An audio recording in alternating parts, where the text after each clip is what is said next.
जय हिंद। जो भी अभी तक रिजल्ट आया है बीकॉम और बीएससी थर्ड ईयर का, उसमें बहुत सारे स्टूडेंट को अपने रिजल्ट लेकर बहुत सारी प्रॉब्लम है। जैसे किसी का एब्सेंट लगा हुआ है, किसी का नंबर कम है, कि कोई फेल है, कोई एलिजिबल फॉर बैक है, किसी का प्रैक्टिकल छोड़ा है। तो दुनिया भर का तमाम सारे समस्याएं हैं। तो सारी समस्याओं का जवाब मैं आपको इसी वीडियो में देने का कोशिश करूंगा। मैं आपके सारे सवालों का जवाब लेकर आ गया हूँ। जितने सारे आपके सवाल थे सब मैं नोट कर दिया हूँ। तो सभी सवाल का मैं जवाब दूंगा, सभी सोल्यूशन आपको दूंगा। आप लोग वीडियो बने रहे। ये वीडियो इंपॉर्टेंस हो सकता है क्योंकि आपका कुछ ना कुछ इसमें से कोई एक दो प्रॉब्लम तो होगा ही। तो चलिए वीडियो शुरू करते हैं। उससे पहले अगर आप हमारे चैनल पर नए हैं तो चैनल को सब्सक्राइब करके वीडियो को लाइक करते हैं। महात्मा गांधी था उससे अपडेट 5 जिले में जितने भी कॉलेज है और उस कॉलेज जो भी स्टूडेंट बीए बीएससी बीकॉम कर रहा है, तो अभी बीएससी और बीकॉम थर्ड ईयर का रिजल्ट आया है, अभी बीए का नहीं आया है।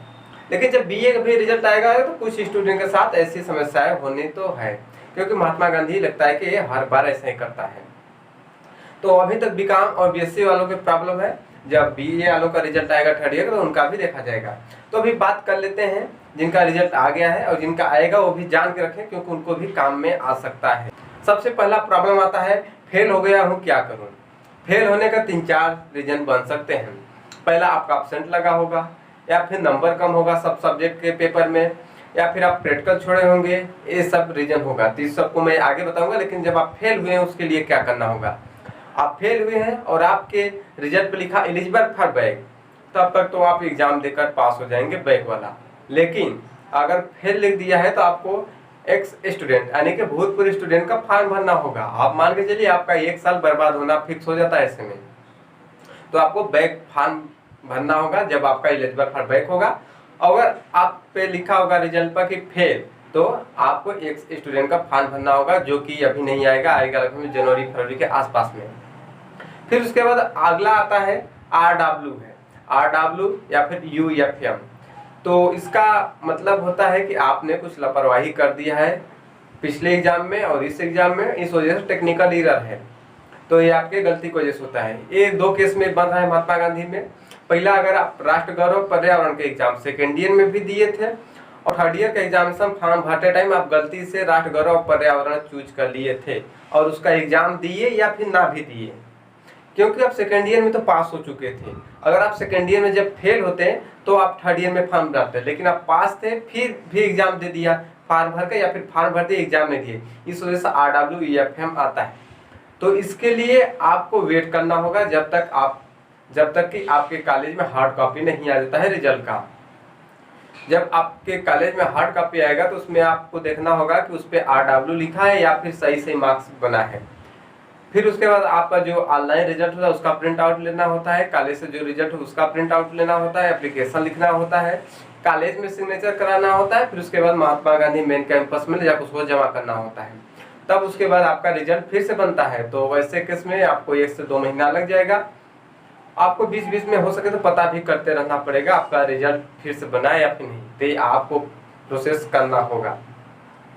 अब आते हैं अगला जो प्रॉब्लम है, एलिजिबल फॉर बैक।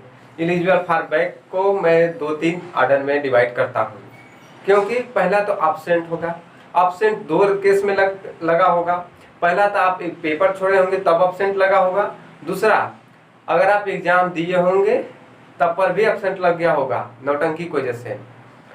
जब आप एग्जाम दिए फिर भी एब्सेंट लगा तो आपको क्या करना होगा, आपको कॉलेज में जाना होगा। तो आपको एक एप्लीकेशन लिखना होगा, जो आपको रिजल्ट मिला है उसका प्रिंट आउट निकलवाना होगा ऑनलाइन वाले रिजल्ट का। फिर आपका जहां सेंटर गया था एग्जाम के लिए उस सेंटर पे जाएंगे। जब आप लोग एग्जाम देते हैं तो आते हैं कॉलेज वाले सिग्नेचर कराने। तो आपको जो रहता है स्लिप, उसका कॉलेज वालों से मांगकर फोटो खींच लेना है अच्छा से, क्योंकि उसका प्रिंट निकलवाना होता है, या फिर कॉलेज वाले उसका फोटो कॉपी भी दे देते हैं तब तो और अच्छा है। एप्लीकेशन लिखना होता है। ये सब करके आपको कॉलेज में भी सिग्नेचर कराना होता है परीक्षा विभाग में कि आपने एग्जाम दिया है लेकिन आपको एब्सेंट दिखाया गया है। फिर ये सब कराने के बाद आपको जाना होता है महात्मा गांधी मेन कैंपस। फिर वहाँ जब आप जाकर अपना एप्लीकेशन ये सब डॉक्यूमेंट देते हैं तो कुछ दिन बाद आपका रिजल्ट सुधरता है। और जो स्टूडेंट का एब्सेंट लगा है तो वो एलिजिबल फॉर बैक हो गए, क्योंकि वो सोचे होंगे कि गर्लफ्रेंड का कहीं शादी है, बॉयफ्रेंड का शादी है, या फिर कहीं दूर रिश्तेदार में किसी अच्छी लड़की की शादी है, फूफा के यहाँ शादी है, मौसा के यहाँ शादी है, रिलेशन निभा रहे थे, तो सोचे होंगे 1-2 पेपर छोड़ ही देते हैं क्या ही हो जाता है। तो उनको एलिजिबल फॉर बैक कर दिया होगा महात्मा गांधी, तो उनको फिर से बैक फॉर्म भर के एग्जाम देना होता है। और एलिजिबल फॉर बैक का ये भी मतलब हो सकता है कि आप लोगों ने प्रैक्टिकल छोड़ा है या फिर वाइवा छोड़ा है। तो कभी कभी होता है कॉलेज वाले लापरवाही कर देते हैं, प्रैक्टिकल का एग्जाम नहीं महात्मा गांधी मेन कैंपस भेज पाते हैं, या फिर सही टाइम पे एग्जाम नहीं करा पाते हैं प्रैक्टिकल वाला और वाइवा, तो ऐसे केस में लग जाता है प्रैक्टिकल में एब्सेंट, तो रिजल्ट आ जाता है एलिजिबल फॉर बैक।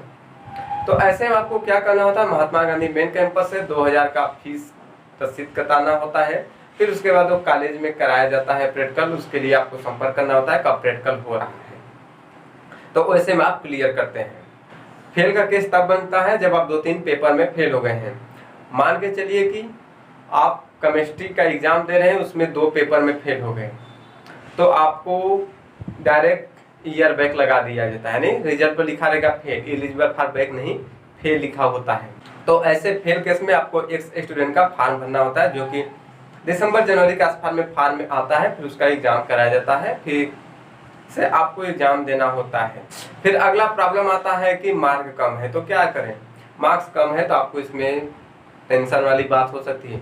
अगर आपका पेपर कोई छूटा है, मार्क्स कम है, तब तो मान के चलिए जब आप पेपर देंगे तो हो जाएगा, लेकिन आप पेपर दिए हैं फिर भी मार्क्स कम है, 42% 43% आता है, तो समझिए आपका कुछ नहीं हो सकता। मैक्सिमम जितने भी एक सेंट्रल यूनिवर्सिटी हैं उसमें 55% मार्क होना जरूरी होता है, और कुछ यूनिवर्सिटी हो जाती हैं जो कि 50% मांगती हैं रिजल्ट, जो कि first year second year third year तीनों को मिलाकर 50% या फिर 55 होना चाहिए। और मैक्सिमम जो जॉब वाली वैकेंसी आती है उसमें भी 55% ही मांगता है, तो ऐसे केस में आपका 55% होना चाहिए। अगर 55 या फिर 50 भी नहीं हो पाता है तो आप मान के चलिए कि आपका कुछ नहीं हो सकता। अगर 55 नहीं है, 50 से ऊपर है, तब तो कुछ हो सकता है, लेकिन जब 50 के नीचे है तो आपका जीवन काल अंधेरे में एकदम पड़ जाएगा। तो इस समय आपको इम्प्रूवमेंट एग्जाम देना होता है, तो इम्प्रूवमेंट में आप जितना नंबर ज़्यादा हो सकते उतना लिख कर अच्छा से बढ़ा सकते हैं, ये आपके कैपेसिटी के ऊपर है, आप कितना लिख के नंबर बढ़ा सकते हैं। फिर आता है आरटीआई कितने दिन में होगा और कॉपी कैसे आएगा, क्या प्रोसेस है। तो देखिए आरटीआई करने का कुछ लंबा प्रोसेस हो जाता है, क्योंकि कॉपी आने फिर उसके बाद भी प्रोसेस होता है। तो सबसे पहले बता देता हूँ आरटीआई कैसे करना होता है। जब आपका रिजल्ट आया है, मान के चलिए कि आपका 1 अगस्त को रिजल्ट आया है, तो आपको 30 अगस्त के बीच में आरटीआई कर देना होता है, जो कि आप एक पेपर का जो आरटीआई करते हैं उसका 200 रुपया चार्ज आता है। तो आप अगर 2 का करेंगे तो 400 रुपया चार्ज आएगा, नहीं पर पेपर 200 रुपया चार्ज आता है।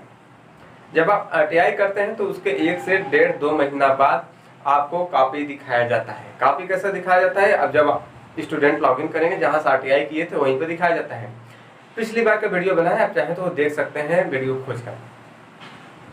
और कभी कभी हो सकता है तो जीमेल पे भी आ सकता है, लेकिन मैक्सिमम केसेस में स्टूडेंट लॉगिन पर दिखाया जाता है। आप अपना कॉपी मिलाएंगे, आपको लगता है कि आपका नंबर और ज़्यादा मिलना चाहिए था, या फिर वो कॉपी चेक किए हैं लेकिन उसका नंबर नहीं ऐड किए हैं, तो उस केस में आपको फिर से कंप्लेन करना होता है महात्मा गांधी। उस टाइम आपको 2500 रुपया देना होता है। इसमें भी 2 केस बनता है, अगर आपका नंबर 20% से ज़्यादा बढ़ता है, यानी जो नंबर मिला उससे 20% से भी ज़्यादा नंबर बढ़ता है, तो आपका जो पैसा है 1000 रुपया रख कर 1500 रुपया वापस कर दिया जाता है। अगर आपका नंबर 20% से कम बढ़ता है तो आपको 1 रुपया भी नहीं दिया जाता, सब वो रख लेते हैं। ये तो टोटल प्रोसेस होता है आरटीआई का, तब जाके आपका रिजल्ट जो होता है वो बनता है। अगर आपका कोई भी सवाल ऐसे ही होगा तो आप कमेंट करिए, मैं उसको अच्छे से समझाने की कोशिश करूंगा और फिर आपका प्रॉब्लम सॉल्व हो जाएगा। तो मिलते हैं नए वीडियो नए टॉपिक के साथ, तब तक ले जय हिंद।